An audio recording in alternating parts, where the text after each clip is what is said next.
Okay, good afternoon, everybody. My name is George, and welcome to another live presentation of another chapter of It's iBug's Life, where we do this every fourth Thursday, at least the regular schedule is every fourth Thursday, beginning at 7 p.m. Central Time. And before we get started, as customary, we're going to do a little housekeeping rules. Just want to let you guys know that if you are in a place where you have background noise, go ahead and put yourself on mute. But if you happen to have a question or a comment when it's time for that,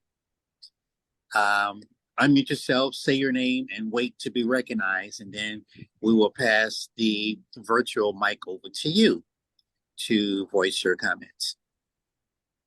All right, before we get started, let's turn it back over to the iBug guy for some brief announcements, and then after that, we're going to see who's all here. Okay, thanks, George.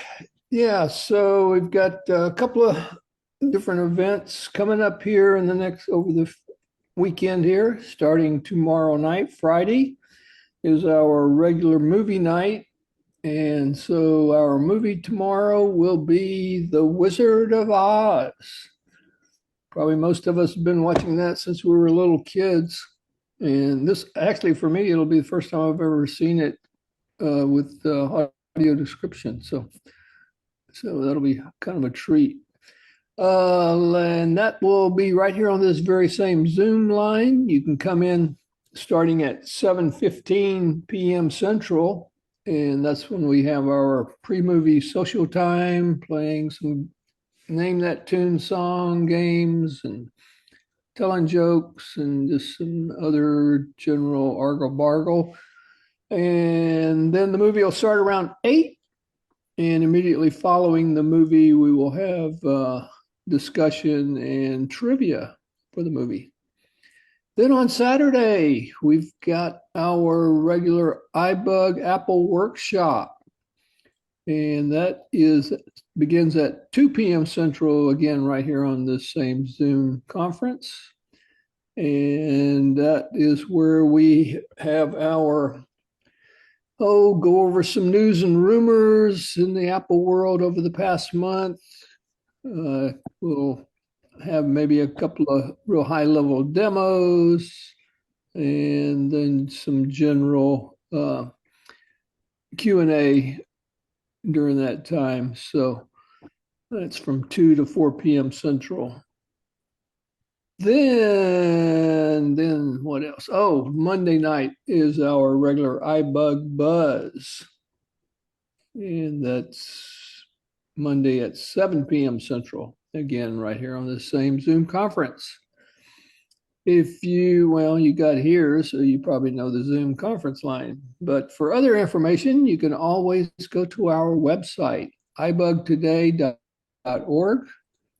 or ibugtoday.com. Either one works. There you'll find an events calendar. If you're not already on our mailing list, you can join our mailing list and get emails of all the upcoming events. We have recordings of all of our podcasts there, and also we have them on YouTube. And actually, if you ever want to go back and listen to past episodes of It's iBug's Life, those are YouTube only. So you can go to our YouTube channel and just do a search for iBug Today and start looking for the It's iBug's Life playlist under the iBug Today channel. You'll find those recordings there. Okay, that's the announcements for now. I will turn it back over to you, George. Okay, thanks a lot, Michael. Let me get off my patio because I live near a very busy street, and who knows what type of sights and sounds, although they might be kind of exciting. So who knows? may go big out there, and I may do a live presentation, but I don't know. That's me thinking on the fly. Probably will not. All right. So, like I mentioned before, I want to go around and see who's all here. So, if you can come off mute, if you're muted, I want you to say your name and the city and state you are calling from. And if this is your first time, how did you hear about this meeting? And how did you hear about iBug? Who's first? Janet in Denver, Colorado. Angelo in Ottawa. Houston. Gloria in Houston. Jerry, Welcome. Tulsa, Oklahoma. Welcome, Jerry. Raúl Rojas from McAllen, Texas, and I'm very excited to see you guys next weekend. Say that one more time. Raúl Rojas from McAllen, Texas, and I am very excited to see you guys next weekend, and I'm talking about state convention. Oh, good, good. All right. We'll see you here next weekend. Thank you. Anybody This else? is Richard Petty from Houston. Okay, Houston has taken over. Janice from Maryland. Maryland, welcome. Janice. Anybody else? What we're doing right now, if you're just not joining us, we're introducing ourselves. So come off mute, say your name and the city and state that you're calling from. This Jody is from Ned New from Hampshire. Kyle, Texas. Okay, I heard Jody and McAllen. Ned. Oh, Ned. Okay. Kyle, Texas. I got you.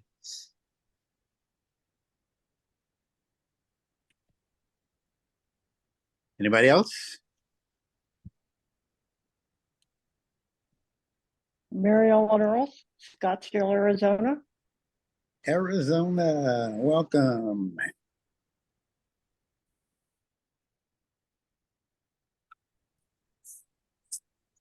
One second, I'm stalling while I position my phone so I can be hands-free. And this is Michael in Houston also. Okay. This work. All right. If I do this, can you guys hear me okay? Right here? Yep. Okay, good. Making sure my phone can pick me up. All right, good. This is going to work. All right. All right, so I guess that's everybody who's here. Got a chance to introduce yourself. I'll give you like 5 more seconds if anyone has not had an opportunity to say your name and the city and state that you're calling from. 4, 3, 2. All right, and my name is George. I'm also in Houston. I work for Texas Workforce Commission, where I hold the position of an employment assistant specialist, and that has a long title or a long description as to what that position entitles. I used to formerly be, this is how we came up with this particular platform. I used to be a vocational rehabilitation teacher, where part of my duties were to work with individuals who either have lost their vision or are losing it. And we show them alternative techniques for doing daily routines. And that can be from a wealth of things. It could be fixing things independently. It could be preparing meals. It could be traveling and just all sorts of stuff, with the objective in mind that since most of us here, or probably all of us here, either have no vision or have very little vision. So we have to have a discussions about alternative techniques, how you can still do it without worrying about that obstacle of not having any vision. So that's the purpose of this. And this month, one of the topics we have chosen is we're going to be discussing traveling, discussing transportation, how to get from point A to point B. And that can be, we're going to be talking about doing it locally, traveling. I'm going to give some cane tips of my own. No, I am not an orientation mobility specialist, but I have been someone who's been traveling with a cane since I was probably in 8th grade, which was probably about a couple of years ago. Just kidding. So I'm going to be discussing that and using different transportation services, ride services, flying, whatever we're going to be talking about transportation. Hopefully I will cover it. And if you're new to the room, a lot of us here are veterans. I like to have my presentation to be interactive. I don't want to be that boring professor with the glasses hanging off his nose where he just lecturing and talking and everybody just sit there and listen or take notes or fall asleep or chat or look at other menus and messages and all of that. I want you, if you have something to inquire that I haven't mentioned or a trigger thought and you want to chime in, just basically come off mute, say your name, and I will acknowledge you and we can have a discussion. Okay? All right, that's how that goes. All right, let me do this. Plus, okay, here we go. Oh, there it is. Got it. Okay. So to get started, and those of you, because now I'm somebody who travels with a cane. I do not have a service animal, although I am around them a lot. So I am not the expert on service animal tips when it comes to traveling. So if some of you are in here who do have service animals, meaning a guide dog, and if somebody asks questions, I'm going to yield to you to provide information. Other than that, I'll just give what it is I know based on observations and people who I've interacted with. First thing I'm going to do, I'm going to briefly talk about what I do for like traveling locally and also using my orientation mobility traveling tips. And like I'm somebody who use every aspect when I'm walking, and I do a lot of traveling independently, whether it's walking, riding, whatever it is. I'm listening to everything around me. If there is such a thing as 2020 hearing, I have it. Meaning I'm listening to in front of me, I'm listening on the side of me, I'm listening behind me, over my head, whatever it is to give me information as to what I may be approaching or what may be approaching towards me. So when I'm walking, I'm really focused, I'm really paying attention. I even sometimes will tend to, and when I live in, by me living in a major city, I tend to, and I've done it a lot, have to really focus hard because when you're in a major city, there's a lot of distractions. You may have certain sounds that are just overbearing that it really throws your hearing off, such as if I happen to be passing by a construction site or maybe some construction going on where somebody's operating a jackhammer. Those things can be very loud, depends on the size of it and what they're doing. It could be a helicopter or a plane that may fly overhead. That can be very distracting. It could be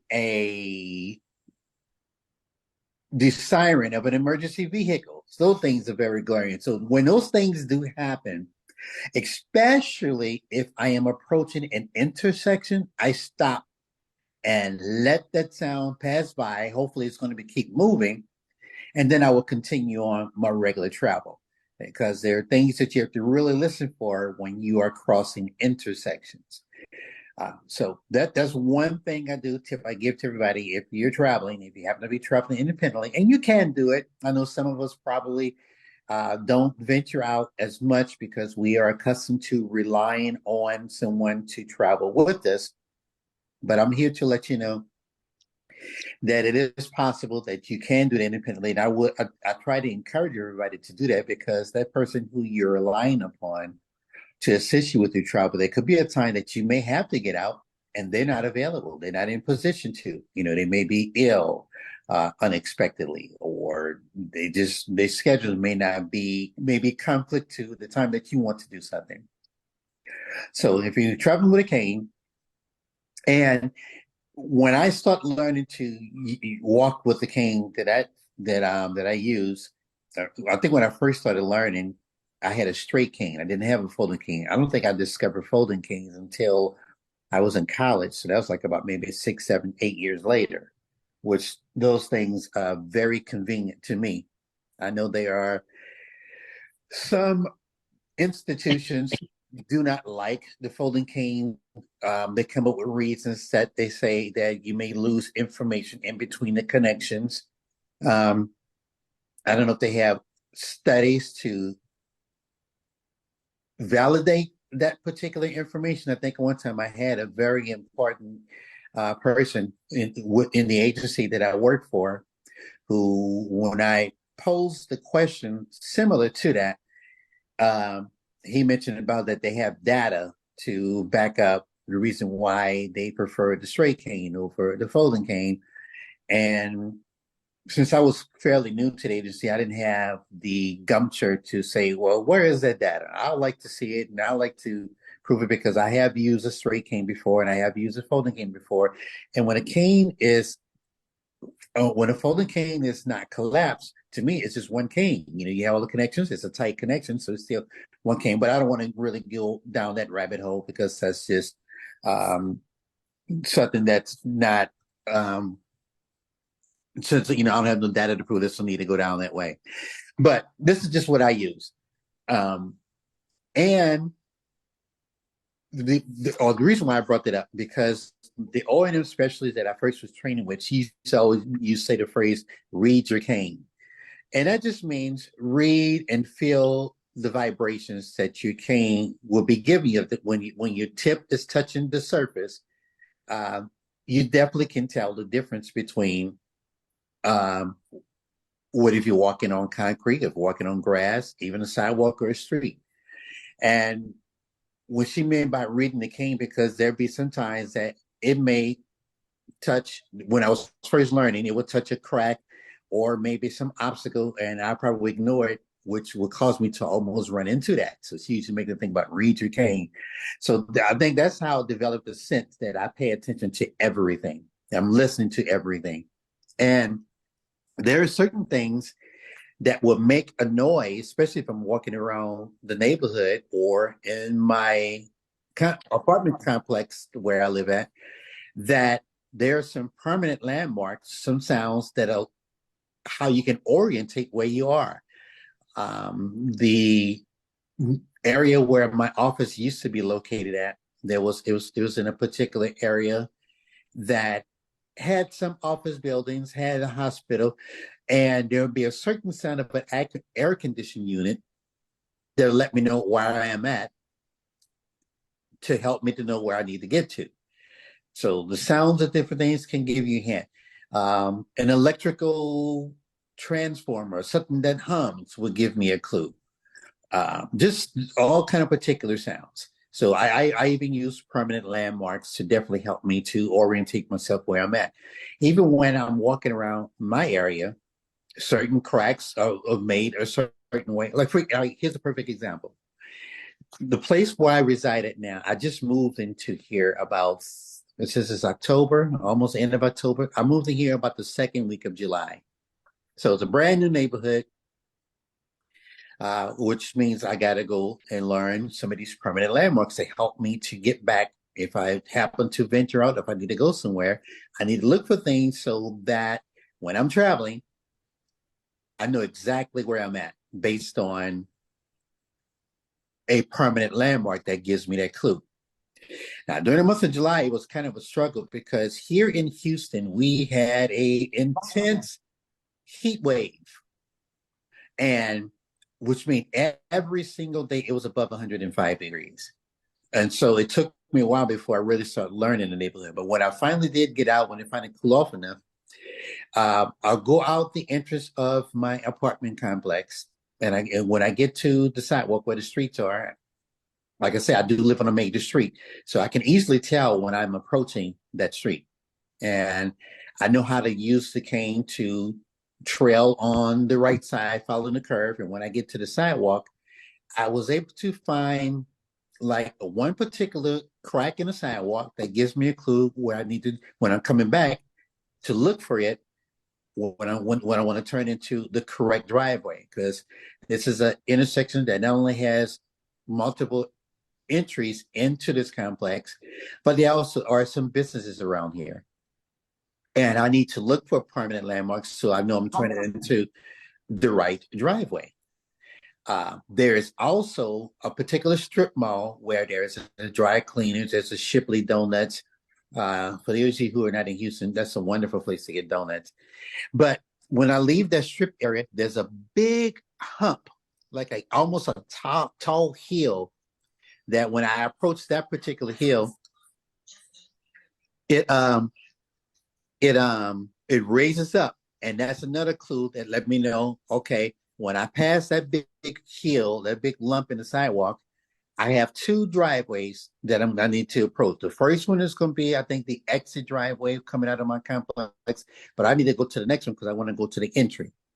So just those particular clues like that help me to be able to orientate if I'm traveling to the donut place or the dry cleaners or the McDonald's or wherever I'm going to. And if I need to walk back, I know what to look for to help me get back to my driveway. Excuse me. There's even a low hanging tree branch too, which also is another clue. So when you learn in your neighborhood and you're traveling with a cane, my advice is, or one tip I would give you is to learn the permanent landmarks that are there. It could be a particular electrical pole. It could be a tree. Maybe a car that's kind of like always parked there. Any little thing that will give you a clue as to where you're traveling to. My complex, it has electrical gate. So when I hear vehicles coming in and out of the gate, that's another clue for me as well. And now, it took me a minute because I used to get lost a lot in here. When I first moved here, I mean, it was a struggle getting from my building to the leasing office. I used to get so turned around because I hadn't figured out a route. I haven't discovered a route that allowed me to get from one place, but I did discover it because, and I have to make sure I'm going at a particular angle. When I go out the little walk-through gate and I need to go to the leasing office, I have to go like probably, I wouldn't say, and I'm not the best at geometry, but I would probably say like a 30-degree angle from the gate I'm walking through to the left that will put me on that path that leads me right to the leasing office if I have to walk there. If I go too far to the left or too far to the right, I used to get all thrown off. I'm always probably way where I don't need to be. And it was a couple of people who noticed that I was a little thrown off, and they were nice, and they kind of came and asked me where I was trying to go, and I told them, and it was able to get me on my right path. But it took me doing that a couple of times before. Now I don't have any problems getting there because I'm one of those. I pay attention to everywhere that I travel and try to memorize that route, which will allow me to be able to go from wherever I need to go. Now, my cane doesn't take commands like somebody who's having a guide dog traveling with it can tell them, find the door, or somebody might say even try to find the office. And if it's a route that you walk a lot, that dog will actually remember that route. Which that's a very key thing to do. Any questions? Any comments before I move on? Okay. Good. Hello. Now, Oh. go ahead. Well, I need to brush up on my mobility skills, but cause it's everywhere I go now I have because it's quicker. I have a sighted guy because it's quicker. Mm-hmm. But I remember when my mobility skills was good. I used to be a vendor, and when I was in training, I knew where the truck was because it was next to the cafeteria, and I smelled the fumes and I smelled what a cafeteria is, what it smells like. It's some kind of I think onion smell or something. Smell the cafeteria, and I knew how to get from A to Z with my cart when I was a vendor. Mhm. And when I was in training and stuff, and that was good. Yeah, Yep, that was very good. And see, you just mentioned a permanent landmark. You could smell the cafeteria. Yep, even that could be a permanent landmark because that's when you know where you're traveling to, where you need to go to get to that particular place. The smell of certain things and the sound of certain things also gives you a clue. So that's great. Excellent. And look, don't get me wrong, guys. I'm not trying to discourage anybody that if you definitely have someone that you can walk with, and they're available, that's fine. Yes. Even like when I go to like big events, and if I'm with somebody and I want to get there quick, yeah, I'll use a sighted guide because I can get there quick because, obviously they can see where we're going. But if no one is available, then I do have the ability to utilize the skills that I have from getting a lot of practice that allow me to say I can't do it because no one is here. So that's why I just encourage that you put yourself in position that if someone is not available at the time you need to be, that you can still travel to wherever you need to if you are a cane user. And, if your skills have gotten a little rusty, I'm sure at some point there probably are an O&M specialist in your area or some sort of agency that you can request to get a case open so that it can provide you with that particular training if someone is not available more, and they can also have you to practice having some routes that you can use to get to the place that you need to get to. All right, the next thing on my next topic I'm going to talk about is, now this is what I do as well. Remember I told you when I travel I use everything. I definitely use my cane, but if it comes to transportation, in vehicles, whatever's available, I'll use the city bus. I'll use ride share services, which I will discuss that too. Uh, Used to use taxis, but haven't used a taxi in a while ever since the development of Uber and Lyft, and then ever since one of the popular cab companies in this area was Yellow Cab, and they went out of business, so they actually no longer available. Now I think there still are some other cab companies here, but since Uber and Lyft, which you have to use a smartphone to order those, so easily and ready available, I can get it for the most part. I can get a ride with one of them in less than about 10 minutes or less. But I want to discuss the city bus. Now, when I was a vocational rehabilitation teacher and when I met with some clients, I actually would even encourage somebody, especially to those who are new to blindness, who have lost their vision later in life, that if you're going to choose a place to live in an area, if you can, that will give you options. Options mean that you're not solely relying upon paratransit service. You're not solely relying upon a family member, someone where you can make the individual choice to get whatever you need to get to. And every place that I choose to live, I want to give myself options. So I'm going to live on a bus line. And hopefully it's an active bus line because I don't know what it's like in you guys' cities, but sometimes the paratransit service here can be somewhat, is stressful a good word? Or just sometimes not as dependable as we would like them to be. It's a great service if it's run properly, but sometimes it can be work against you. It's like times that if I need them to be on time or early, they're late. If I need them to be late on time because maybe I'm running behind on doing stuff, then they show up on time and then they're only going to give me 5 minutes to come out. Whereas they have at least 20 to 30 minutes past the schedule time to come get me.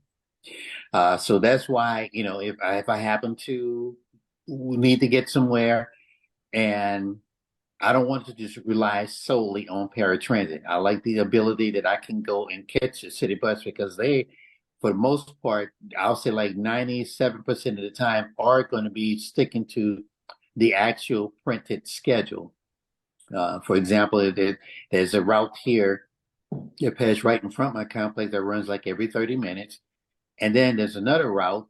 If I go a block and a half to my right, which would be the direction of south, that particular line runs during the week every 10 minutes. So I have like a couple of options, depends on where I'm traveling to that I have a bus available to me. And I can look up the schedule by either calling their ride line, or I can pull it up on the internet, see what their schedules are.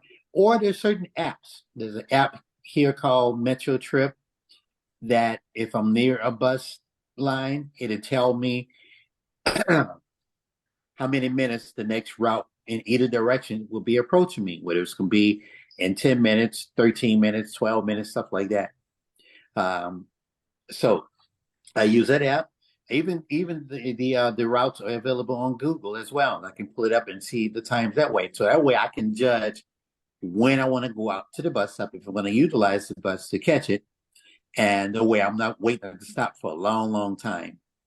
I've measured from where I live at now, the bus stop that I can travel to if I'm going to go north and south, it may take me about probably 10 to 12 minutes to walk to that bus stop.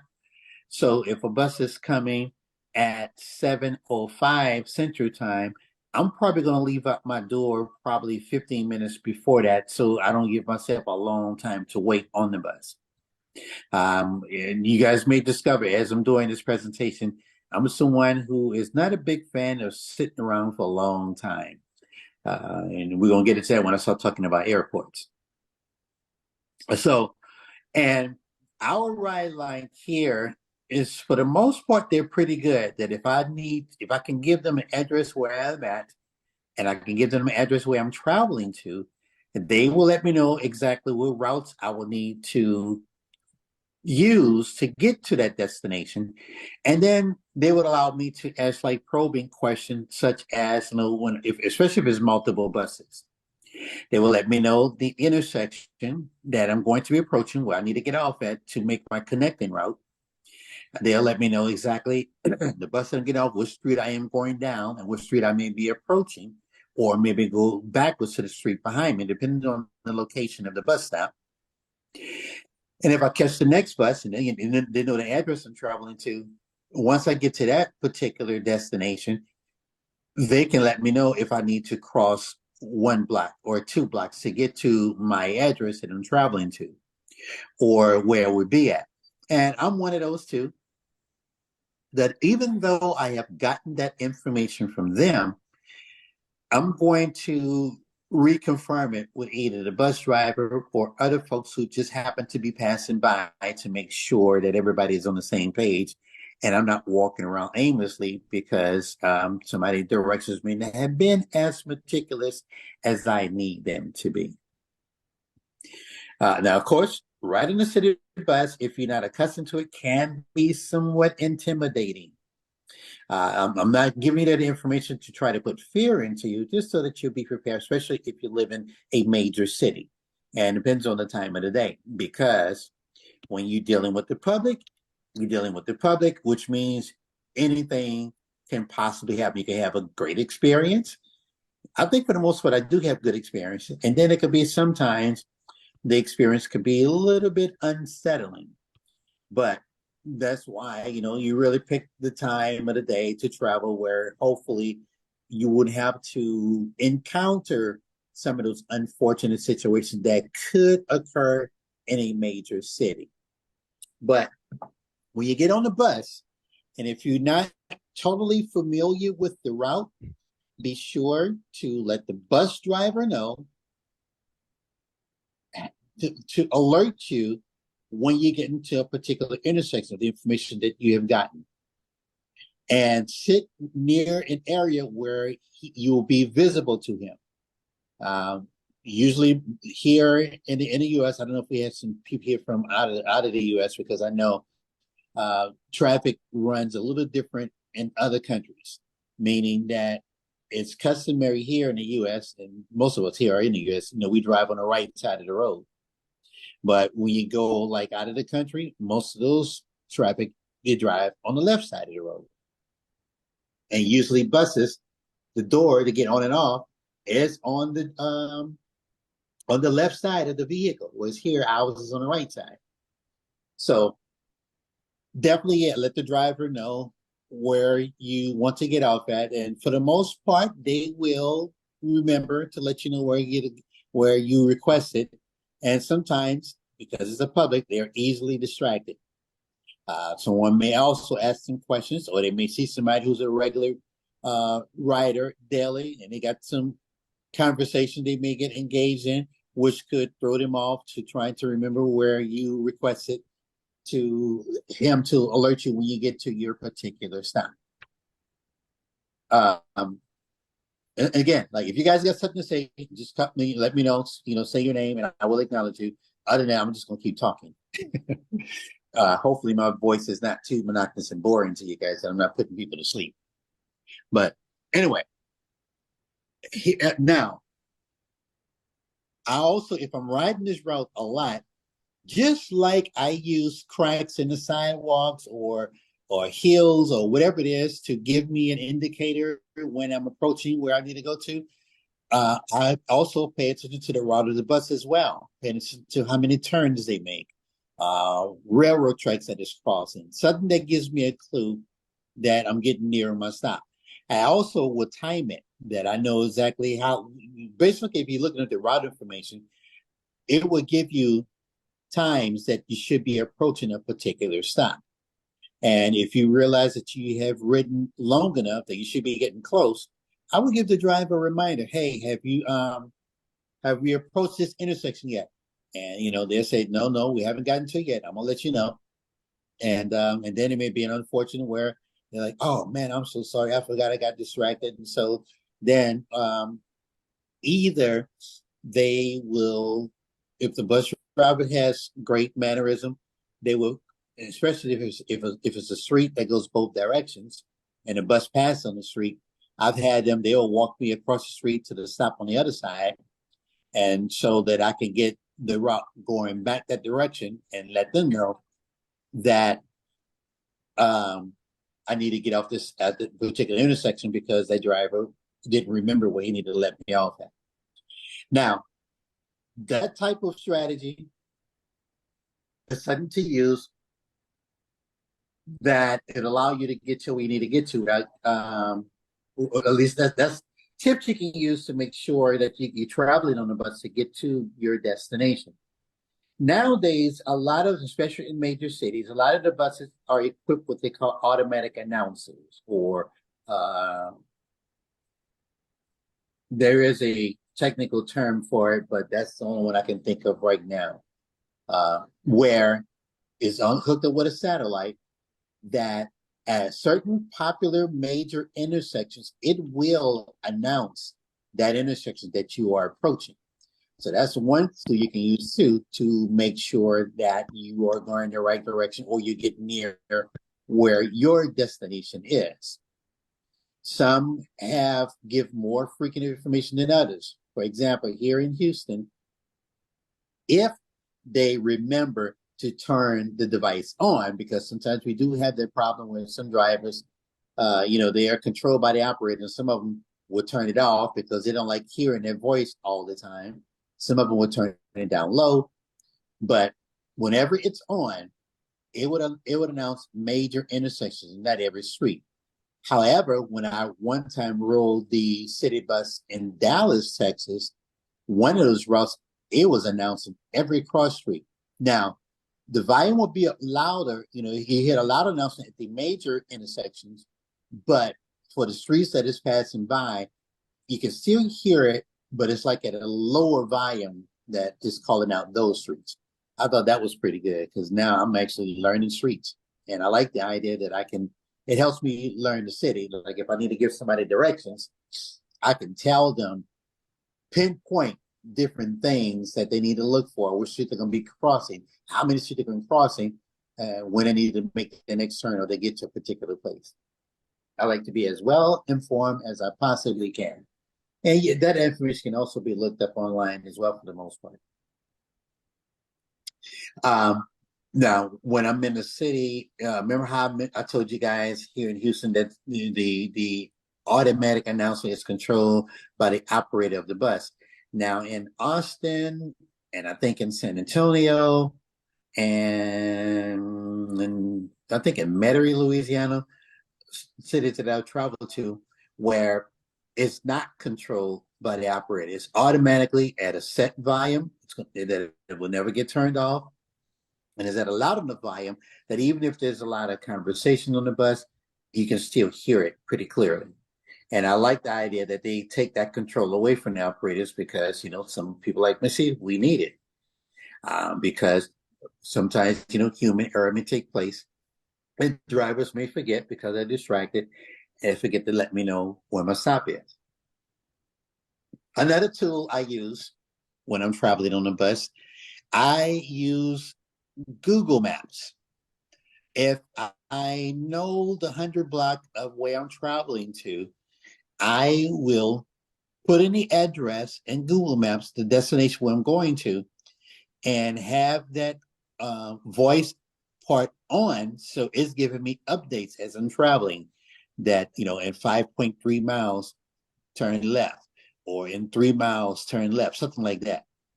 When it gets to be like 400 yards, especially if I'm riding on the bus, this is when I probably will ring the bell because I know I am getting close to my particular stop.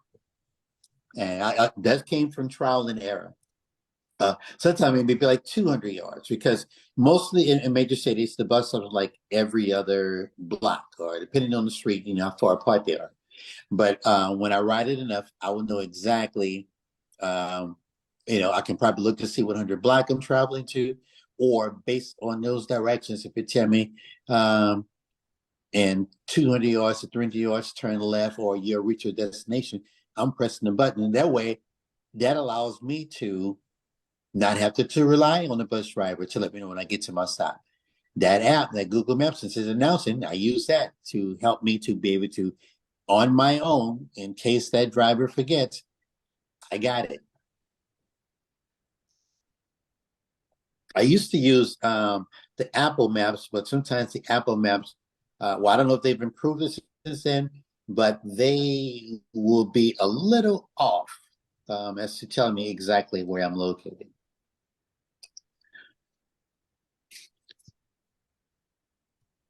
Anybody get questions?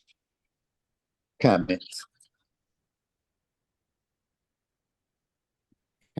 This Yeah, is I Rick have a Petty. I question. don't have a question, Oh. but I just was going to comment that I use Good Maps,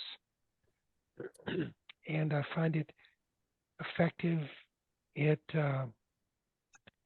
is something of a replacement for the Seeing Eye app, and I think it's probably better. What about this is Teresa? What about the Lazarillo? I have Lazarillo. Lazarillo is an excellent app. I, The I only actually, I the only actually problem just. is I got to position my phone in the right way, so Mhm. because it'll say this building is on the right, and I'm like, is this building on the right? Are you sure? Is my phone in the right position? Yeah. This is I just Jody. learned that. I just learned that app. Hold on, Jody. I just learned that app about 4 months ago in July. No, I think it was in June. Someone showed me that app because it does a good job, pinpointing where. And you're right, Catrice said you have to make sure your phone is positioned right. Now, I don't use it so much because sometimes and I guess I got to use it more to where I can really read when it's telling me my place is 200 yards behind me or 200 yards in front of me. But I like the idea when it comes to riding around because it announces stuff that you're passing by. It's almost like I'm actually looking at the road when it may tell me we're passing by a Shell gas station, or we're passing by this church, or we're crossing this particular intersection. So it allows me to keep informed. So that if you guys don't have that app, it is also free, but it's a good app to use as well. Lazarillo. Go ahead, Jody. Yeah, I find that Lazarillo is not accurate as far as its placement. Like, for example, I will be standing in an intersection and it will say intersection 65 feet ahead. So I don't know if it's because of where I live or the app, but I find it to be unreliable. The original Soundscape app, of course, no longer works, but there are now three choices. There's Soundscape Community, Soundscape, and Voice Vista that are all the latest version of Soundscape. They're all free and they are spot on accurate.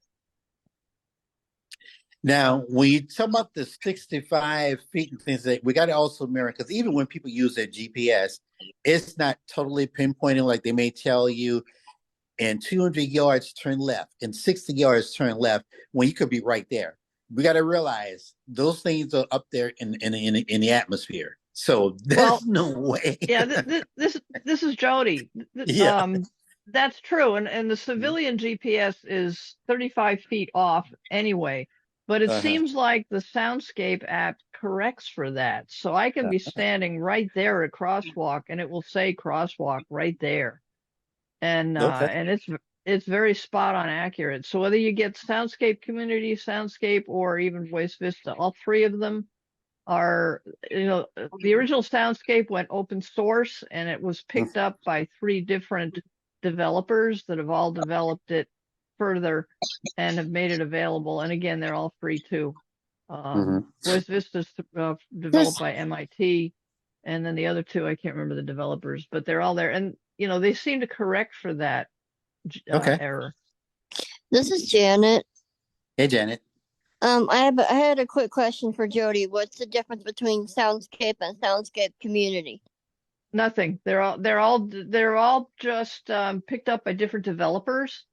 And it's the same thing with Voice Vista. So the developers have just picked up the original Soundscape, and they've built on it. So I would say that there's really no difference between them. Oh, okay, I was just wondering. Thanks. Yep, and they're all free. Well, free's a good thing. Yeah, free's a good thing. Yep.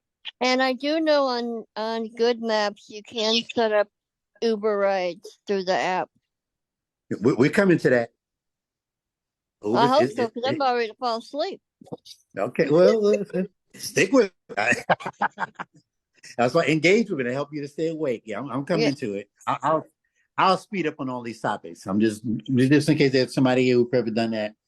That's the reason why I'm going over this. But yeah, that Lazarillo app, yeah, it's not accurate, but I like it so far out of the ones I'm using right now to give me somewhat orientation where I'm at. Now I utilize my other skills to know exactly where I'm going, but no, because matter of fact, the first time I used that Lazarillo, I think I was trying to find like an eating place in another area of Houston, and it was not where it was telling me it was. So that's why I had to rely on either people or just basically using my wits to try to find the place that I'm looking for. Yeah, this is Jody again.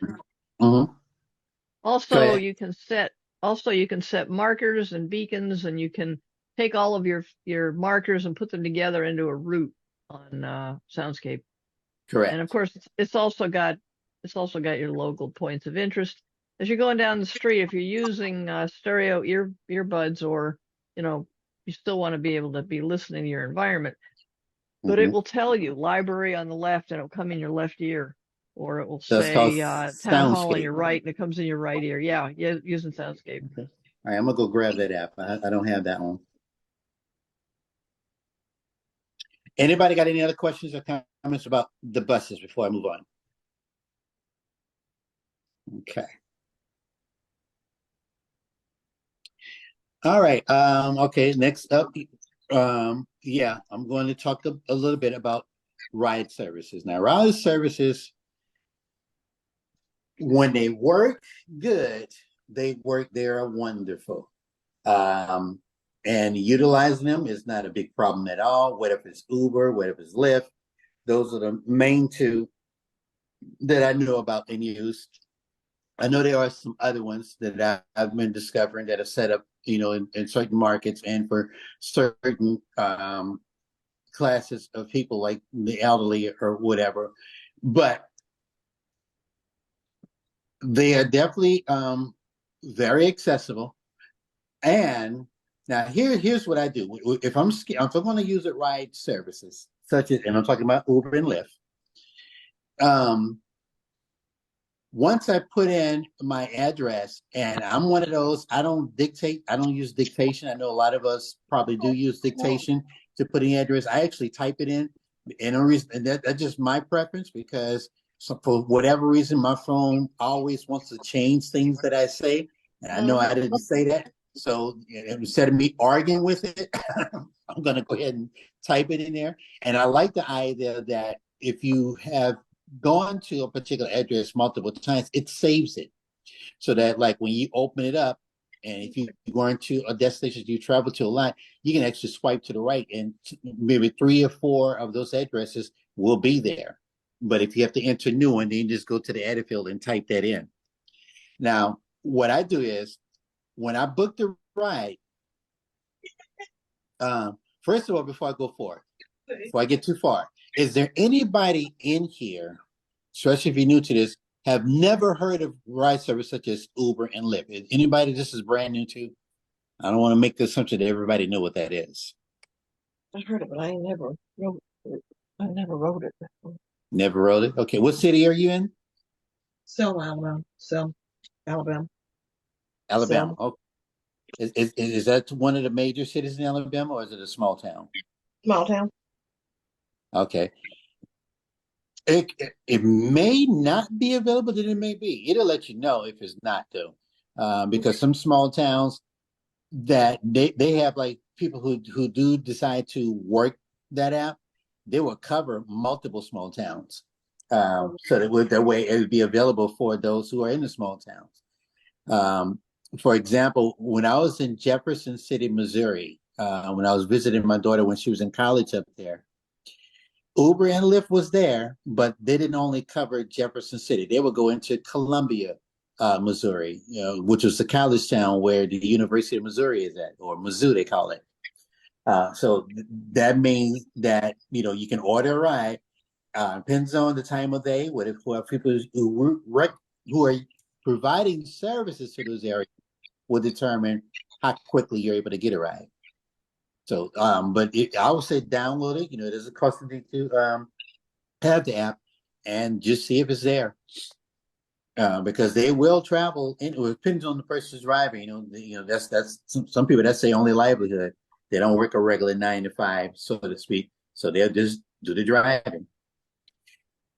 But anyway, when I put in my address, my destination, and once I get a ride booked, and they'll let me know who the driver is, what type of car it is, and how far they're away. And this is just what I choose to do. I will go to the area where you can send the driver a message. Now, Uber, you can send them a message, they will get it. Lyft, at least the way it's set up on my phone, if I want the driver to get a message, they got a spot as you're booking it where you can type in a note before you book the ride. So that way, when it pops in that particular driver's phone, he will see your note. Whereas Uber, I can put it, I have to book it first, then I can send them a message. And what I do is the message I send and let them know is that and this can be risky. And I'm going to tell you why it can be risky once I explain what I do. If I'm in let's say I'm at Walmart, or if I'm in a strip mall or whatever, I will, although they can ping and go to exactly where I'm at, but just so that they don't just pull up and just be sitting there, I will send a message to let them know you're picking up a totally blind gentleman standing in front of so-and-so. I may even say what I'm wearing. I may say what I have, what I'm holding. And I do that because I need to let them know that I need you guys to locate me, find me. Do not have the ability, since I don't have any vision at all, to locate you, even though the app may tell me your vehicle has arrived. And if I'm in a place where there are multiple vehicles, I don't want to just approach all vehicles thinking this is my ride, because that's happened to me, especially when I'm at a hotel. A car will stop directly in front of me. I'm thinking this is my Uber. Open the door. Hey, wrong car. I'm like, oops, I'm sorry. Sorry about that. So to prevent that mistake from happening, I will send them a message, let them know that they need to look for me. And, that way they will approach me. They'll call my name. I will call their name. If they answer, then I know I got the right person or I'm getting in the right place. The reason why I say it's kind of a catch or a risky, because unfortunately, and I'm sure all of us probably have experienced this, some drivers, when you give them information like that in advance, picking up a blind person, they're going to think that you have a service animal. Some drivers don't like animals in their car, no matter what, even though they're supposed to transport somebody with a service animal. Some of them will still refuse. They've even refused me, even though I have a cane. They'll pull up, they'll see their cane, and then they pull off. I have no idea why. It's irritating. It's frustrating because I stood here and wait. And then, matter of fact, just last week, I think I even went on Facebook and blasted this person, even though I know they don't follow me, but I was just that upset and I needed a vent, that this driver called me. He said he was looking for me. And I told him where I was, and he saw the message that I sent him. Well, I was able to send him later who I am. And he says, okay, don't worry. He said, stand there. I see. I'll be coming. He canceled the ride, just pulled off. And this at that time, not that I'm a violent person, but I wish I had a brick to throw at him to make him stop or something like that, or smash him, because I was just that upset that you called me, you acknowledged me, you say you're going to come and get me, and then you just decide to cancel the ride with no problem at all. So I had to go and order another ride. So that's just the nature of the beast, dealing with the public.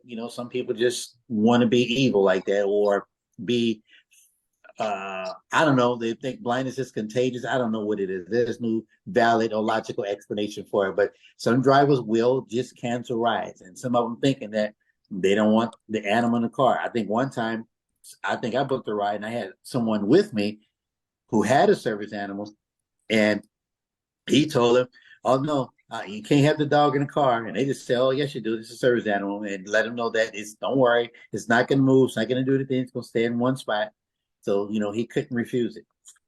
He couldn't, we were already getting in the car. So it's just an annoying thing that happens with that type of ride service. Anybody else had those experiences or have suffered from something like that? What I just explained? Go ahead, Michael. Yeah, I guess, well, first comment, if you do experience anything like that, be sure to report it.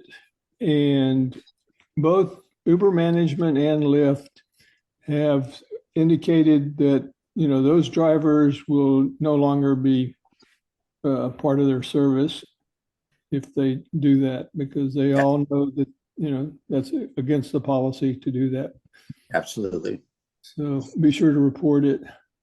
And yeah, I've had similar kinds of things. I don't have a service animal, but I'll tell them when I know they're a few minutes away, I'll go ahead and send them a message saying, yeah, I'm standing here, tell them what I'm wearing, and I'm holding a white cane. I can't see them, so please be looking for me.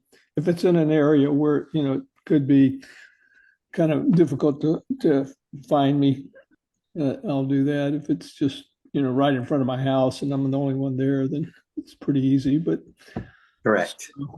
But there have been times where as soon as I sent that message, they immediately canceled the trip. And guys, you're right. Michael's right. Yeah, we definitely report it, which I do that as well. That's why. Matter of fact, they even got to the point where someone gave me the tip, I think a while back, take a screen. What's the word phrase I'm trying to use? Screenshot. Screenshot. Thank you. I almost said screen print. Take a screenshot of the information, because sometimes some people can cancel and then the information is gone.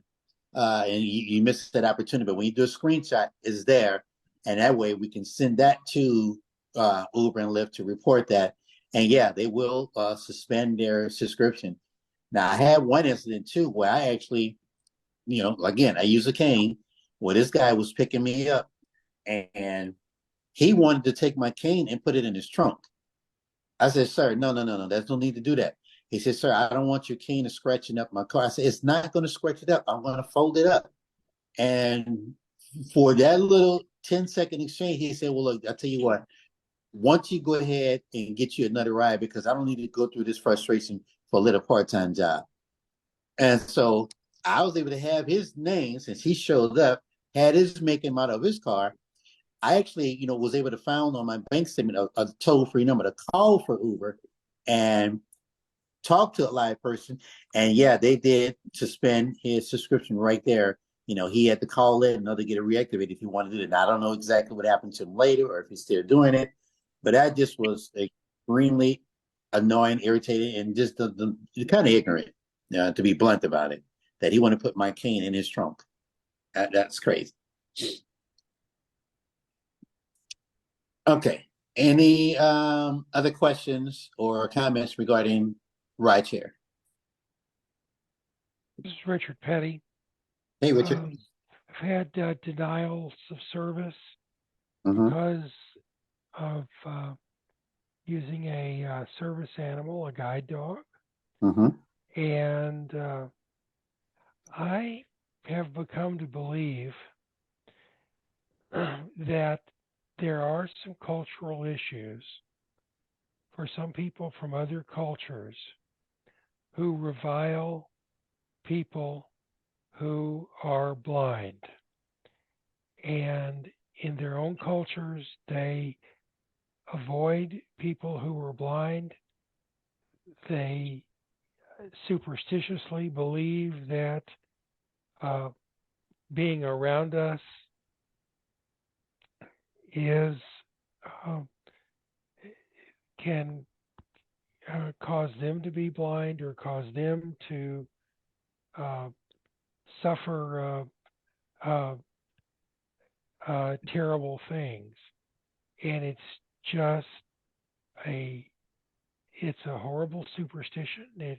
It comes from ignorance, and but I have read enough about people from other parts of the world who feel that way. So I don't have any question that when people tell me it's the dog, it's probably the dog. But I believe we are disliked and shunned. I think it's an issue for us. Yeah.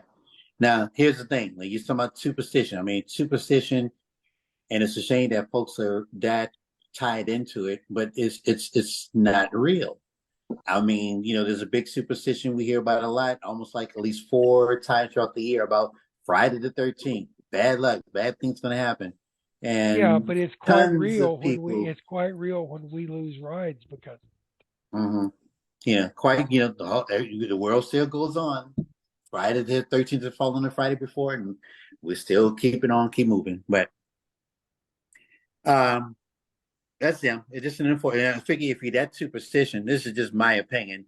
If I'm allowed to do that, then don't provide that type of service. Do something different, because you're a subject that you're going to pick up some of us who And there is really one need to other. use this service. Yeah, there is one other point. Followers of Islam have a misunderstanding about their faith. There are people who are fundamentalists who believe that dogs, that they should not touch dogs, that dogs are unclean, and Mohammed did not like dogs. He didn't like cats, but there are working animals in the culture where many of these people come from. It's Mm-hmm. a terrible witness for Islam, Mm-hmm. and very, very sad misunderstanding.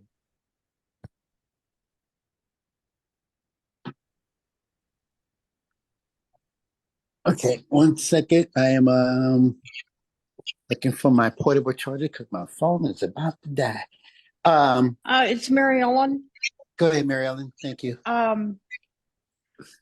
I had a situation about 20 years ago where I was using a dog from Seeing Eye, and I called the cab to go over to my mother's, and the guy showed up and he said, I don't want to take your dog. And I said, why not? And he said, well, there's a woman that I drive in the next neighborhood over from you, and she never brushes her dog. And I usually have to get my car washed after I've taken her. And I said, well, I've brushed my dog, but how would this be? I said, how about you taking me and I will happily pay for you to get your car washed? Well, that broke the ice immediately. And he took me and he helped me out of the cab. And I said, well, you better look, in the back seat. And he said, oh, the back seat's wonderful. And I said, well, do you want your car washed? He said, never mind about that. So it was kind of a little bit of public relations there, but it depends on how you interact with the driver, and if you're willing to go halfway, a lot of times they will too. But I had another experience where the man picked me up and he said, I am absolutely traumatized by dogs. And I said to him, okay, I don't consider that a problem. So I took the dog back in and got my cane, and, we were happy. So and that's actually a real situation. There are some people, because of certain experience, they probably have got something that just stick with them so much to the forefront that they just probably have this phobia of any kind of dog, no matter what kind it is trained or not. So, although that's a rare situation, it does exist. It is a real situation. I totally understand that. They're in the wrong business, though. They're contracted to provide rides to the public, and it is discrimination when they don't. This is Jody. Hey, Jody. Yeah, absolutely. I mean, 20 years ago, I think things were a lot different than they are now, and things have gotten to be a real crisis at this point with guide dog handlers.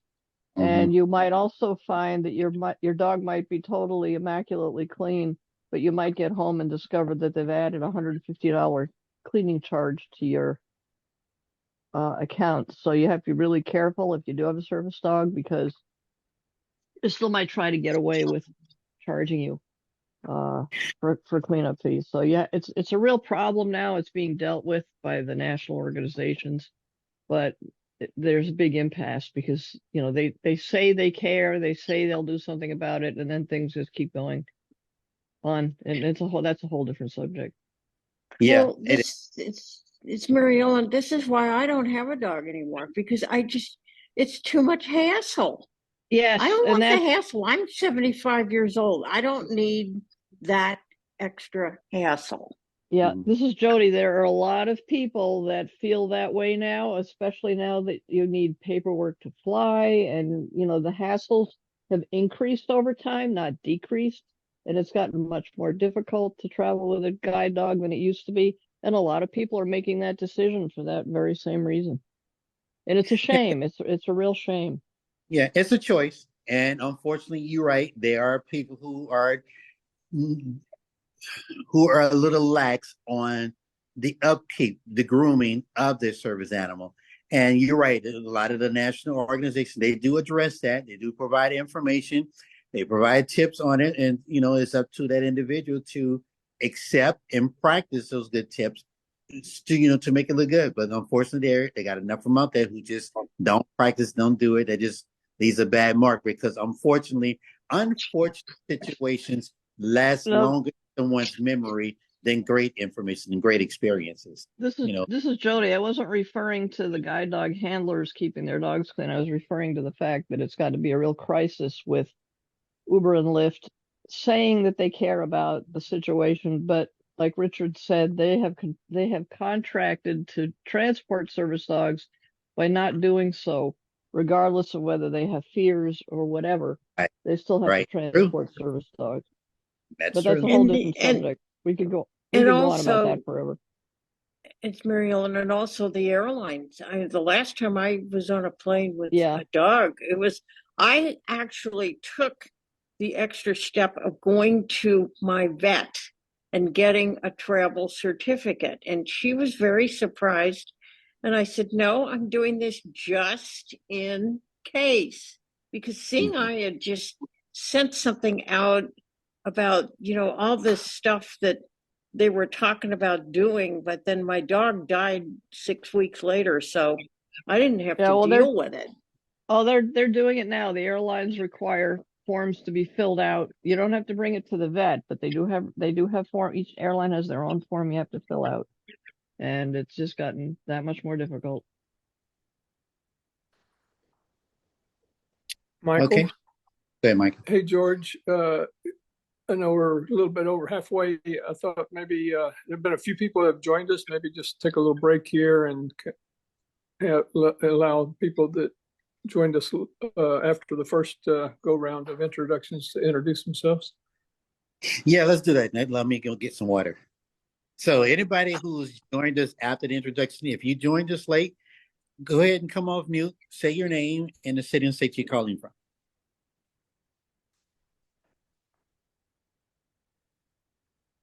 Don't be shy. This is Vincent. Sorry, who was that? Okay, Just welcome, say- Vincent. Thank you. Where are you calling from? Anybody else? He's in New Jersey. Who else we got out there? Abandonar, izar, espacios, levantar la, grabar, compartir, submenú de los, cerrado, submenú, detener, submenú del audio, detener video, bot, submenú del audio, silenciar mi audio, y boot, silenciar. Okay, we got somebody's playing something or something. I'm not sure what was going on there. Yeah, what was that? That was Spanish speaking. I don't understand Spanish, but if somebody does, they can translate for us. This is Jody. Yeah, Jody. Well, Michael, I have a question. Does jumping out of an airplane qualify as another form of transportation? Well, you will get from one point to the next. It's a fast way to get down. Sure, they have it. I'm talking about express route. All right, Okay. I guess that's it, George. Go ahead. Yeah, I've gotten hydrated again, so I'm good now. I can carry the rest of the way. Next on my list, which I don't know, we're probably not going to talk about long. I'm sure everybody's probably well experienced, but just in case someone is not, I was going to talk about paratransit service. Is there anybody on here right now that is not or unfamiliar or do not know what I mean by paratransit? I don't know. Yeah, right. How about parachute? Oh, you don't know? No, not parachute. Paratransit, just and then in event, because somebody may be watching this video later, so I'll cover for like about 2 seconds. Well, not really 2 seconds, but paratransit service is a service that is provided in most major cities, not even major cities, almost any city where public transportation is available. But there's a part of the public transportation that is catered to those who have some form of a disability, whether it's seeing, paraplegic, whatever type of disability you may have will make you eligible for that type of service where it will come and you can schedule rides to be picked up. You don't have to go to like a bus stop or a central location, but they actually will come to like the location of your house or your apartment or wherever you work at. Yeah. And you can schedule it and get dropped off where you need to get dropped at. You have to schedule it in advance though. Who's trying to say something? Yeah, I see what that is. Yeah. Exactly. Okay.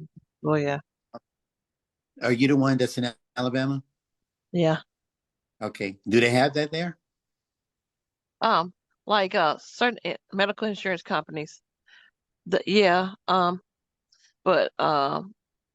if you're Medicaid or if you're United Healthcare, you need a ride to the doctor. Yeah, Mhm. but it used to be. I used to go to school and I used to schedule one for school, but I Mhm. don't know if we do that anymore.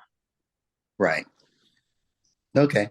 So yeah, that's what that is. And different markets have whether either you can ride the service where you can pay either in cash or you can pay in tickets, or it may be just free. Matter of fact, I think I went to Kansas City, Missouri about a month ago. I was in the month of September to visit a friend of mine.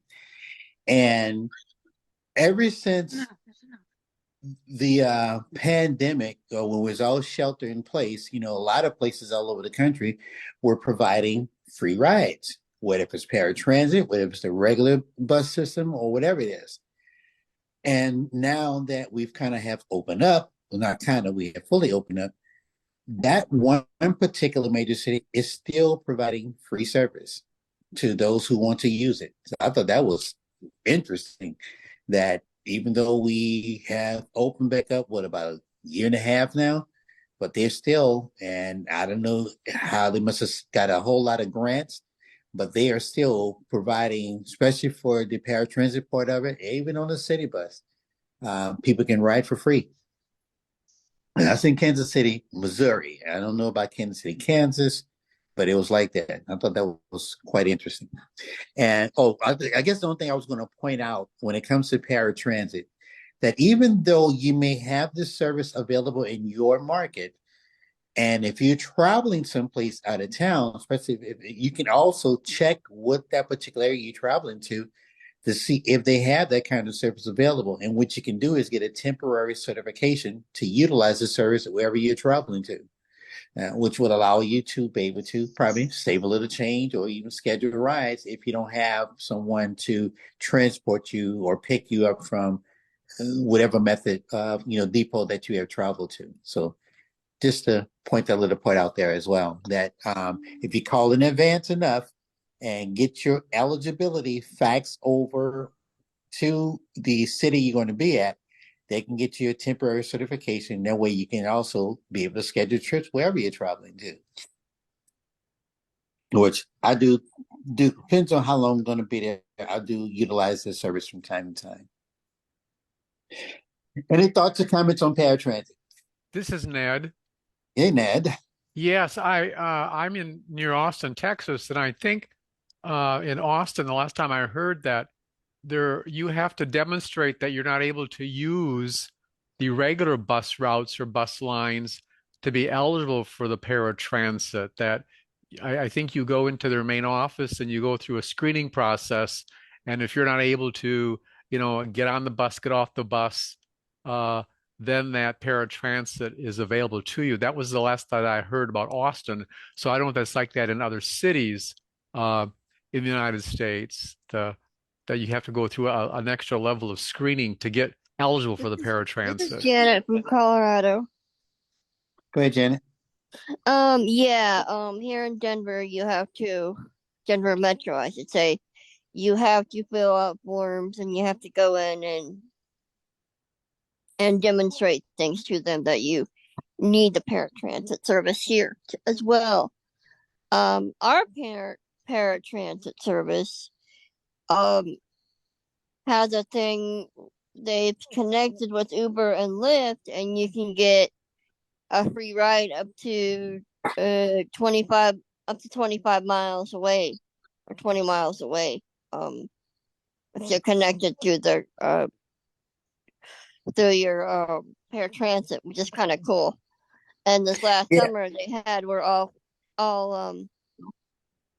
the bus service and paratransit and Uber were free this summer.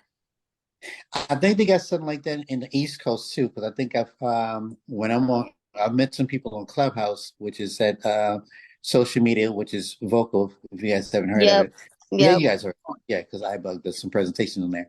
But there was a person in New York that, they can give them like vouchers or something that if they don't have vehicles available, that they actually will send you a Uber or Lyft uh, to And transport you. yeah, and sometimes they'll send you if they can't find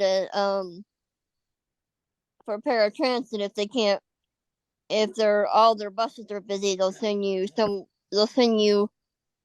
someone from like Excessive Cab or Yellow Cab or the cab companies too. So They used to do that here in Houston.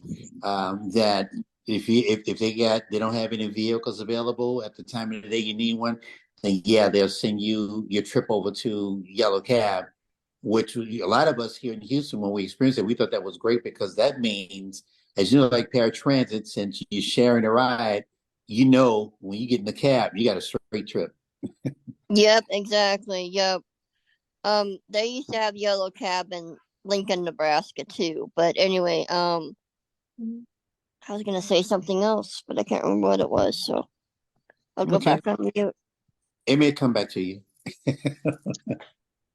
But to answer your question, Ned, I will say this, and that happens here too. That you got to really show them that you really need the service.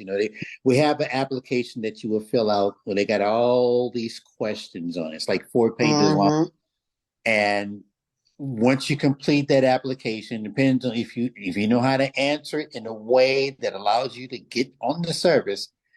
And I'm going around about the way to say you answered in a way, especially if you feel you need it, you want to use it in a way that will get you on there. Right. I don't want to encourage nobody to lie, but I will say do what you need to do, especially if you know that you don't have the ability, or you don't have the affordability that someone can provide you transportation when you need to get there, and you're going to need the service. And sometimes some people, you can live in an area that's just not safe. It could be hazardous. Traveling. There may not be any sidewalks. Matter of fact, you can even use that you don't have any sidewalks, and they may get you on there. But what they do here in Houston, once you have completed the application, they get it. You will get a call, what they call the interview. And when you go to that interview, yeah, you got to really show that you are stumbling. So they're going to say, oh, yeah, he needs this service. Don't try to act you got it going on. You can walk like me. Like I use the service, but I would never go down there and show them how independent I am traveling, because there are sometimes I do need that paratransit. I will admit it, especially at night. And then plus, it's a more direct trip than trying to catch the city bus. I've gotten a little spoiled by that. So yeah, that's a real thing. Okay. Any more thoughts before I move on to the next topic? This is Okay. Janet. Yeah, Our Janet. paratransit will actually come and get you and take you to your interview. Yeah, they'll do that. And Free some ride. paratransits, they pick up more than one people, and so sometimes you're on them for a while, and sometimes you're not. It just depends on what's going on. So Okay. My next topic, if somebody got another comment that's burning about paratransit, I'm going to talk about traveling out of town. Okay. Let me ask this. How many of you got a little bit of a phobia of traveling out of town if you have to travel by yourself? Me, done it in a while. You haven't done it in a while? Yeah. Okay. Anybody else? All right. Of course, traveling out of town, there's multiple ways to do it. You can use the interstate buses, inner something bus. I forgot what the proper term is, but I'm talking about the Greyhound or the Mega Bus or the Flix Bus. You got those way of traveling out of town. You can fly, or you can travel with somebody. Or, excuse me, guy, that was terrible. I'm yawning with an open mic. Shows how long the day is. I've been up since 4:30 this morning. But anyway, traveling. I'm going to talk about buses first, then I'll get to the planes. Now, of course, you got Greyhound, which has been around forever, and The one thing I will say about Greyhound is, this is based on my personal experience. I'm not a big fan of Greyhound because their customer service suck. This would be This Right. blunt. is Janet. Yes, Janet. This is Janet from Colorado. Go I'm ahead. not a fan. I'm not a fan of Greyhound because I lost my No. luggage and it took like 6 months for me to get it back. And the other transportation is train, and train's okay. I've been on a train one time. It was all right, but I'd Okay. rather fly. All right. Who else wanted to comment? I heard two voices. Okay, you went back on mute. You shy, but yeah, I just have had lately, and I think it may have something. This is just my little conspiracy theory when it comes to Greyhound, because at one time Greyhound had a direct competition years ago. Well, I don't think everybody may have heard of it. There used to be a bus company called Trailway, Yes. and they used to compete for the service. So by having a competitive, they want all of the customers. Matter of fact, sometimes they will lower their rates for certain routes so that you can go ahead and get, they'll get you to patronize them. When they took over Trailway, and it was just one big company, then that's when I think they got a little lax. It didn't happen overnight, but as time developed and as generations evolve, and you got like younger generations who are coming in and operating the service, the customer service just got terrible. And it's just, I'm not gonna. I could spend probably the rest of the time talking about it.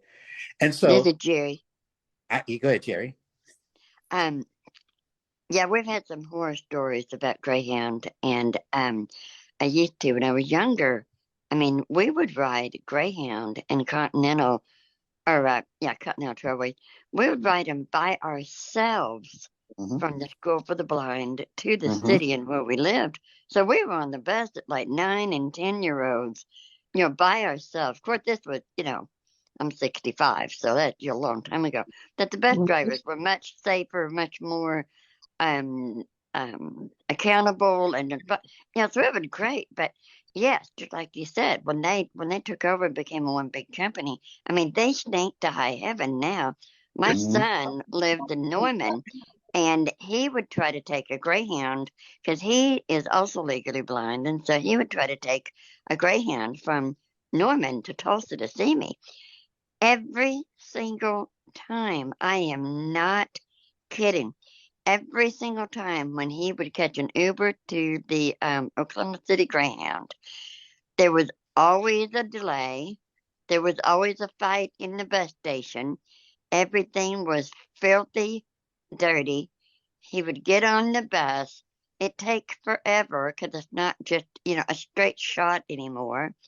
And it is horrible. And I tell anybody when they tell me that, oh, they might take a Greyhound somewhere, yeah, I tell them they better think twice because it's not near, and it's sad because it used to really be a great way to travel from Tulsa to Oklahoma City, the two major cities here in Oklahoma, only about, an hour and a half away. It used to be great. But yeah, now they're not very safe at all. Exactly. And not very cheap anymore either. No, exactly. You're right. Usually, if I'm buying a Greyhound ticket, just to try to save money, I have to go like on the website because they do have lower prices if you book it online, or then going directly to the terminal and getting it. But it's just, unfortunately, there's sometimes I have to get them because of the time or the schedule or wherever I'm traveling to. So sometimes they got, handcuffed that you have to use them. But for a while, I just refused when this was supposed before shelter in place because I loved Megabus when it first came out.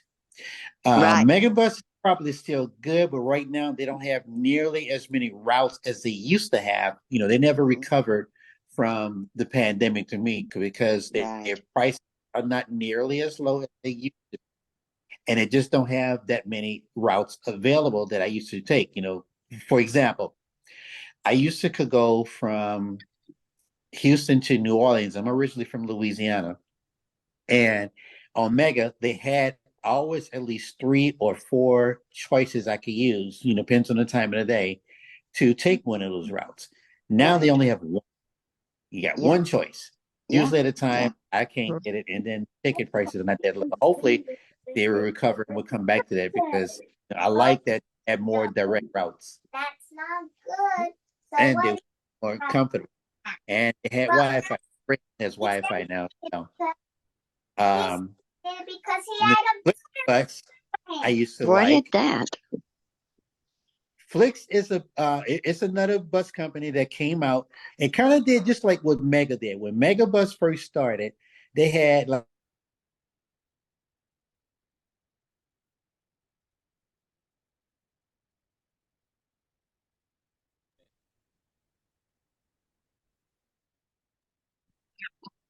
Hello. George, you've been muted. Yeah, sorry, George. The background noise was getting too loud, so I muted everybody. And so you got muted also. You have to unmute. okay, all right, I'm unmuted Sorry now, about right? That's okay, Yeah. no problem. Yeah, I think I heard the baby crying. I don't know. I thought it might have been Jerry and shit, but she was probably gonna go on mute. But okay. Um, the Flixbus is a company that did the same thing Megabus had done. They, when it first came out, it's a company I think is headquartered in Europe somewhere, but I don't know how they got all their buses over here. But I didn't investigate that. But they had routes that would cost like $1.99, 99 cents, $3.99.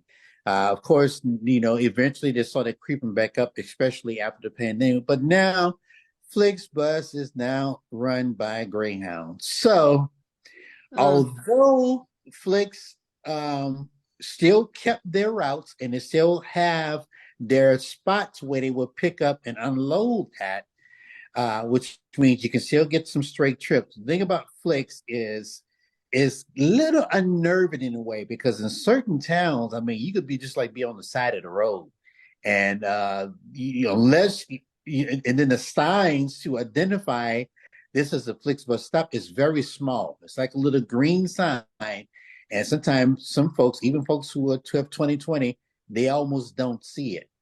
But once you use it enough to you know exactly where it's at, once they have found real designated spots, like they got one here in Houston downtown that's across from a Starbucks and is also across from Buffalo Wild Wings. So that one has been there for a while. So I know I've used it enough that I can go and take that one. And wherever I need to travel to, I know where it gets off at. But yeah, they kind of like now, Greyhound is taking them over. Matter of fact, if you go to Greyhound website, it will even show you that this particular route is run by Flix. So it may not go to the terminal. Those Flix bus, although they operated by Greyhound now, they still kept their pickup and drop off stops the same like they had before, but they are on the Greyhound website. And this, in a way, you have to buy those tickets. They have to do it through the app. You can't go to a website. You can't call nobody, purchase a ticket, anything like that. You have to download the FLIX, that's how it's spelled, Flix app. And then you have to look up, what routes they offer, and you can book your, purchase your tickets, using, a debit or credit card. And here's the thing about Flix too. They give you a time limit to make your purchase. So if you're not someone who's very savvy with maneuvering an app on your phone, I think you got like it's either 15 minutes or 20 minutes to make that purchase. If you don't complete it within a time frame, you got to start all over. So that's one catch about using Netflix Plus. But I use them from time to time because again, they still have some of the direct routes. Now, one thing about Flix is they don't have like rest stops. Sometimes it depends on who's driving too. Where someone, if you're a smoker, you can get off and smoke your cigarette outside the bus, or if you need to stretch your legs or go to the convenience store, if there's one wherever to stop at, those drivers give you like probably 10 minutes or maybe even 5 minutes, and they'll let you know, all right, we're moving on. And if you don't notice this, uh, time's up, you can get left. So they're not as friendly either. But it's one of those things that depends on the route. I will use it from time to time. I haven't used it in a while though. That's that Flixbus. They don't go everywhere. Greyhound still pretty much have monopolized all of the routes, but Flix do cover some of the routes. I don't know the percentage as to how much they have versus Greyhound.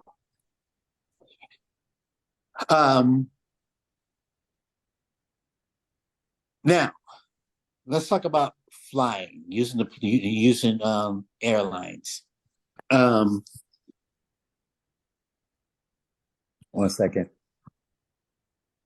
Now, of course, traveling by way of flying, I will say it could, if you don't do it enough, it can be a bit unnerving. However, it's a lot more friendlier than traveling on the buses because of things that have been put in place and things that have been counted, and probably also some stuff, well, not some stuff, some situations that the advocacy organizations have probably met with management and got things in place to make it somewhat accommodating.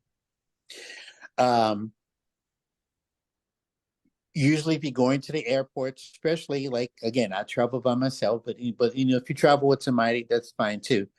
They got the thing, I think they call them sky caps, where if you need an escort to not only get you from the check-in counter, whether it's curbside or inside of the terminal, to get to the security gate, TSA, or to get to your gate, they will call somebody and they can give you that escort and walk you to wherever you need to travel. So even if you want to go, and probably if you have time to spare and you want to probably go get a snack or a sandwich or something to eat or whatever to pass the time, those individuals definitely will provide that service to you. That's what they're I don't know if that's their main task, but that's one of the major tasks besides, helping to escort folks who probably who probably get lost or just need information.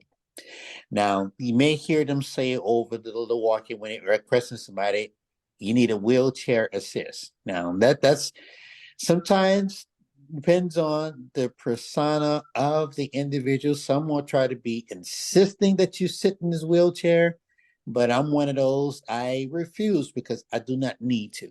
Now, again, that's a choice. It's a choice I make. I rather walk. I rather stretch my legs. I'm probably going to be sitting a while anyway.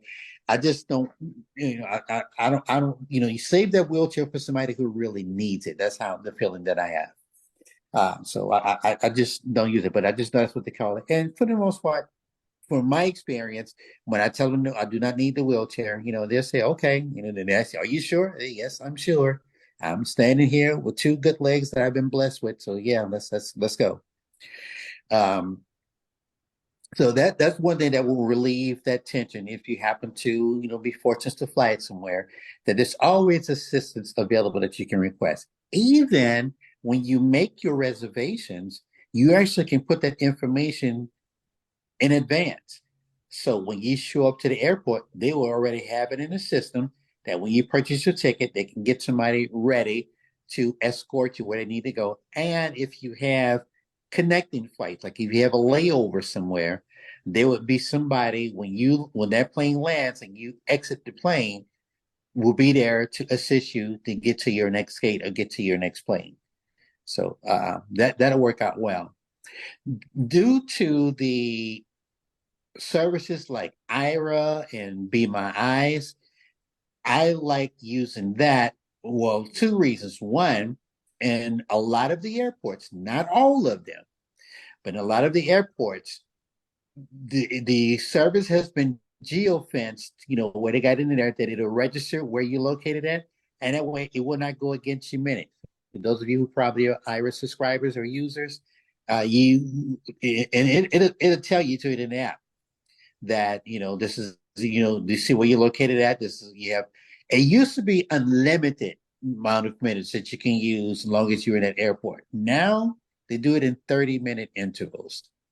It'll let you know that you got free service here, but you got only 30 minutes to use it.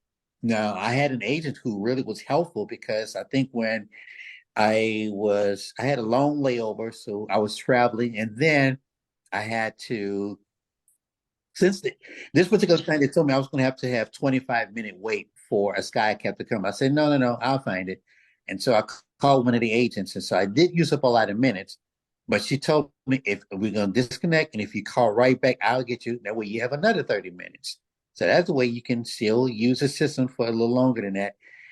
If it's one of those good IRA agents who will be willing to work with you, call right back and you get that same one. Or if not, then if you happen to lose the 30 minutes, just call back, you will get somebody. So that's the way, little tip that if you want to extend your time inside of the airports, there are geofence for free minutes.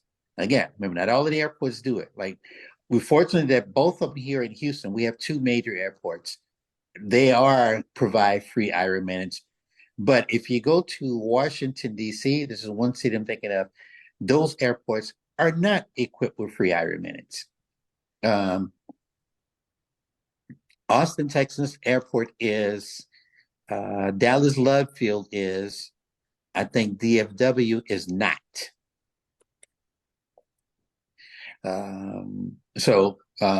But you also need to make sure that you either connect to the airport's Wi-Fi, which are free now, or that you have some kind of hotspot you can use, because sometimes the signal can be shaky inside the airport. And that could be because of all of the metal, all of the electronics that's available there. Could definitely interfere with the lagging in the feed that the IRA agent is going to provide. Sometimes if you stick with them, it'll catch up to where it'll rejoin, or they may have to just keep refreshing their connection to get a better signal. But there's going to be a challenge with connectivity issues. Somebody, mic is open. Are you trying to call for the floor, or somebody talking about ice cream? You're off mute, whoever you are. This is Ned. Go ahead, Ned. Yes. How do you handle a gate change? I've had struggles with that. I get to my gate and I'm waiting for the plane. And then all of a sudden they'll announce plane such and such is taking off at another gate. And then I've had to ask people to help get me to the other gate. So how have you handled that?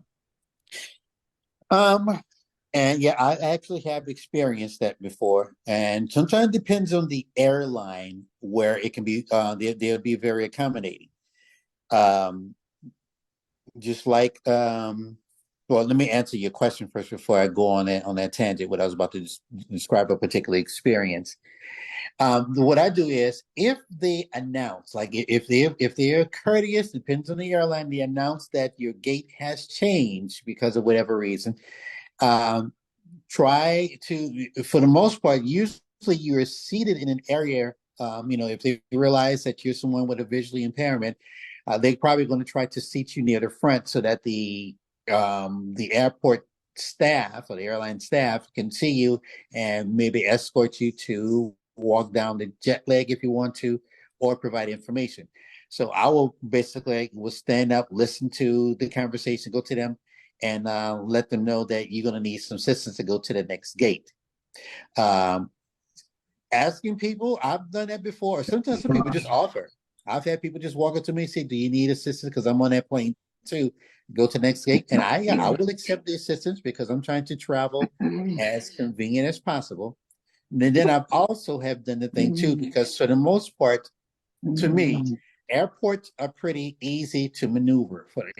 Although they are a big, huge circle, if those who are visually able to look at it, it's mainly a straight shot. And what I have to do is, as I'm walking down the little hallway, I'm stopping, just asking, which gate is this? Which gate is this? And 9.5 times out of 10, they'll let me know. And if the numbers are going up or going down, wherever I need to get to, that lets you know where I need to go.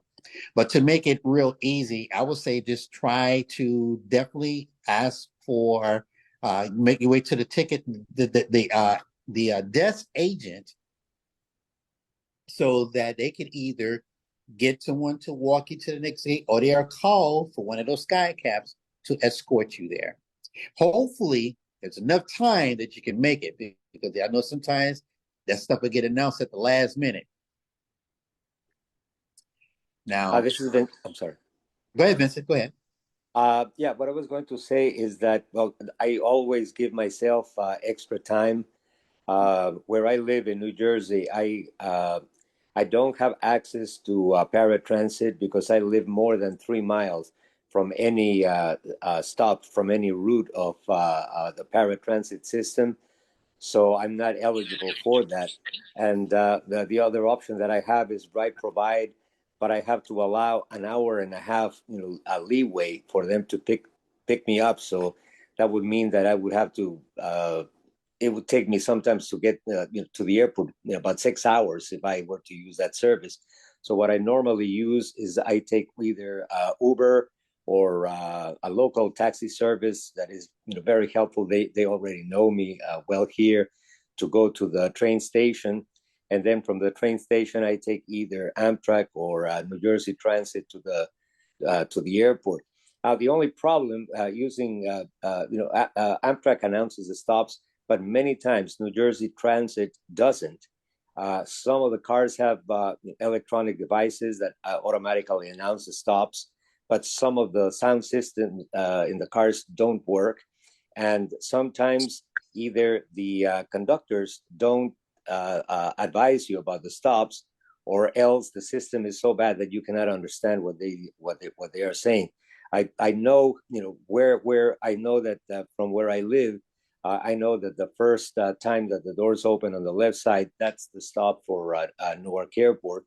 So I pay attention to that, because sometimes I may not. Because sometimes they don't even announce, whether the trains are going to be late or not. Sometimes I have to ask other people if it's an express or if it's a local. So it's a little bit of guesswork. If I cannot find a conductor to let me know, how many stops at the station, if it's an express or a local. But the one thing that I do when I get to the airport is, after I check in, go through a TSA, go through, all the documents being checked, and I go to the gate. I go immediately to the gate that is assigned to me. And the reason I do it, many times there is nobody at the gate because it's too early. But as soon as I hear that there's somebody at the gate, I immediately get up and I go to them, so they will know that. I will find out, first of all, if the plane is leaving from the same gate, if there hasn't been any change. And once again, I don't rely on the public system, because sometimes it's not there. I do get advice from my the airline application of changes. But once again, I'd rather be on the safe side. So I tell as soon as there's somebody at the ticket counter, I make sure that it is for my flight, and I advise them that I will be using priority boarding, and they usually, because I'm among the first ones in there, I know where I'm sitting, and the people will know where I am. So if there's any gate change, many times even before the gate change is announced, somebody will come and let me know. And if it is too far away and there's little time, provide assistance to get me there. And the same thing for connections. I never book a flight that has less an absolute minimum of a half hour, but preferably 45 minutes or an hour between connecting flights, to make sure that I can make it to the next gate. Because sometimes, as it is in the case of Houston or many other airports, it's two separate terminals, and it requires, or Dallas, it takes 10, 15 minutes to get from one terminal to another. And if there's change, drastic change, then I have to allow for that time, so I can be on the safe side. And that usually determines whether I will be use assistance or not. Whether the flights are on time, whether there are no changes in the gates. But the only other thing that I have had an issue, if I am purchasing a ticket, I usually have no problems. I use either American or United, and I usually have no problems using their application, their website, provided that I am purchasing a ticket. But where I have had issues is whenever I want to cash in frequent traveler miles. I many times select a flight, and this has happened to me time and time again with American Airlines, that the flight is available. I select it, but when I go to make the actual reservation, it doesn't show as available. And the last time this happened was about a month ago. And after trying it about 3 or 4 times, I gave up on it. I mean, it was like 2 hours to do that. So what I did is I switched to United Airlines, and because I was running out of time, I actually used the I called the airline, and they used to have a fee if you called to make a reservation. They used to charge, I don't know if it was $25 or $30 or something like that. And I don't know if this is because I'm registered there as a blind user, but there is no charge, and United was extremely helpful. They got me exactly what I needed. They were, I was able to finish the whole transaction, inside of 5 minutes. So that's the only problem that I have as far as making the reservations. And the only other thing is that with gates, I have had the occasion several times in different airports. I don't remember exactly the name of the airports, but there are several airports where the gates, which are supposed to be sequential, sometimes one of the gates, and it has happened to me at least 3 or 4 times, that the gate that I am assigned to is not sequential. There was one time when I was looking for a gate, I think it was like a 17, and so I was going, from starting from 1, 2, 3, 4, 5, 6, 7, thinking that I was going to get to 17. And when I got to the gates, the end of the terminal, it was 15 to 18, and I asked, for gate 17, and gate 17 was between gates 2 and 3. Why? Interesting. I have no idea. But it's not only one airport; it's like 2 or 3 airports that have that. So many times, like I said, I always allow 2 or 3 hours, rather be there 3 hours early than 1 minute late. But because of this has happened to me several times. All right. Thanks a lot, Vincent. Ned, that's a good point. I'm glad Vincent had mentioned it. That's one thing what we can do is an advantage of someone who has a visual disability. You can actually, I wouldn't say book it in advance, but when you get to your check-in at the counter, they will give you what they call priority boarding, which means that, when they call to get ready for people to board, you be one of those that are allowed to board the plane first. Once they have it in the system, that would alert those agents to actually come look for you. And if you want to be escorted down to get on the plane, they will find you. So situation like that is by it being in the system, they know that if your plane or your reservations has changed gates, they know they're going to come look for you to make sure you get to the next gate. And they also will put you in an area, and they also will notify that staff at that new gate that this is someone who has priority boarding to make sure that you get on that plane. So that's one way of handling gate changes, that you be in the system recognized, so to come look for you for that. Because if you ask for like priority boarding, it costs. Like I think when I just flew to Lubbock, Texas, for a training, and they got this feature on there on Southwest. If you want to upgrade to a better boarding time, you can go ahead and book, priority to move up to like class A. But when I saw that, it was, I think, $70, or I think it was $40 to move to that. I was like, no, I'm not going to do that. But when I got to the airport, once they saw that I would need that, that I got upgraded for nothing. Or when they ask for priority boarding, which meaning people who are disabled, people who have small children, you get to come board first. I just walk up there and they let me go down.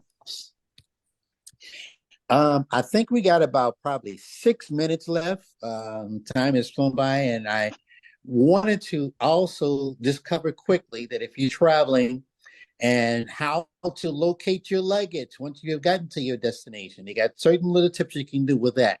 One I would suggest is trying to get a luggage or a suitcase that will be kind of different from everyone else. In other words, most of your luggage are black. So if you can avoid getting a black one, get like me. I got a purple suitcase. I got a purple suitcase on purpose because one thing is bright, And if somebody's going to, because most passengers are extremely nice, and if I got somebody assisting me to get my luggage, I said look for a purple suitcase. Or sometimes I will kneel down by the belt because I know what my suitcase feels like, and once I feel mine, I can grab it. But if I got like visual eyes help me to locate it, that's why I got a purple one so they can know to look for that. Because most of your luggage that are running around that thing are black. If you do happen to have a black one, if you already got luggage and it's good and you're proud of it, then get something that you can tie around the handle that's bright in color, like a bright ribbon or a bright something to go around there that will something flowery, whatever it is, so it would separate your bags from the rest. That definitely would help you to retrieve your luggage. They got this thing called tiles that are available through Apple, I think, like that you can put on your luggage, and you can pull up the app, and it also can help you. I think it will beep to let you know how you can identify your luggage. I don't have those, but I know they do exist, and I've seen them in action. They do work wonderful for us locating your luggage as well. This is Jody. Go ahead, Jody, real quick. Yeah, another tip that I was going to mention is that when you get off the plane, everybody that's on the plane is going to luggage to get their luggage. Yep. So I will just say to the person that I'm sitting next to, do you mind if I tag along with you down to the luggage pickup area? And people are usually very happy to help out. You're right. They are. People are usually very hospitable and want to help. And sometimes I've gotten off and they're saying, hey, I'm walking away. You would like some assistance? And I definitely gladly accept it, because everybody's baggage claims are not located in the same area. Airports got their unique way of setting theirs up. It's Mary Ellen. Go ahead, Mary. Mary Ellen, I usually have Ira take a picture of my suitcase before I leave.